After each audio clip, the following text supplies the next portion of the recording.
Monday night அன்றைக்கி டே ஃபுல்லாகவுமே எந்த ஒர்க்குமே செய்யலை. எல்லாமே போட்டபடி அப்படியே தான் இருந்துச்சு. சரி டின்னர் முடிச்சுட்டு கிச்சனை க்ளீன் பண்ணிக்கலாம் அப்படின்ட்டு நான் வந்துட்டேன்.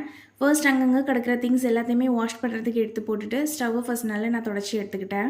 நைட்டும் கிச்சன் கிளியர் பண்ணாமல் தூங்கிட்டோம் அப்படின்னா மார்னிங் எந்திரிச்சு வரப்போ ரொம்ப டென்ஷனாக இருக்க மாதிரி இருக்கும். ஸோ எப்படியாவது நைட்டே கிளியர் பண்ணிடணும் அப்படின்ட்டு நான் முடிச்சிட்டேன். ஃபர்ஸ்ட் கவுண்டர் டாப் ஃபுல்லாக கிளியர் பண்ணிவிட்டு ஆல்ரெடி வாஷ் பண்ணி வச்சுருந்த வெசல்ஸை அப்போ தான் எடுத்து ப்ளேஸ் பண்ணிக்கிட்டேன். சிங்கில் இருந்த எல்லா வெசல்ஸையுமே வாஷ் பண்ணி முடிச்சுட்டு கிச்சனையும் கையோடு நான் ஃபுல்லாக பெருக்கி விட்டுட்டேன். நம்ம எல்லா ஒர்க்கையும் செஞ்சுட்டு கிச்சனை பெருக்காமல் போயிட்டோம் அப்படின்னா அந்த க்ளீனிங் வந்து ஃபுல்ஃபில் ஆகாது. டெய்லி ஒரு 15 மினிட்ஸ் நம்ம ஒதுக்குனாலே போதும், நம்ம கிச்சனுக்கு வந்து டீப் க்ளீனிங் பண்ணணும் அப்படிங்கிற ஒரு அவசியமே வராது. ஸோ எல்லா ஒர்க்கையுமே முடிச்சுட்டு நான் சிங்கில் லாஸ்ட்டாக டெட்டால் ஊற்றி விட்டிக்கிறேன். ஸோ தட் பூச்சி எதுவுமே வராமல் இருக்கும். எந்த ஒரு ஒர்க்காக இருந்தாலுமே அதை நம்ம ரொட்டீனுக்கு கொண்டு வந்துட்டோம்னா ரொம்பவே ஈஸியாக முடிஞ்சிடும். இந்த ஒர்க் ஃபுல்லாக முடிக்கிறதுக்கு எனக்கு வெறும் 15 நிமிஷம் தான் ஆச்சு. ஸோ மார்னிங் காய் போட்டிருந்த துணியுமே நல்லா காஞ்சி வந்துருச்சு. கையோடு அதையும் மடிச்சிட்டேன்.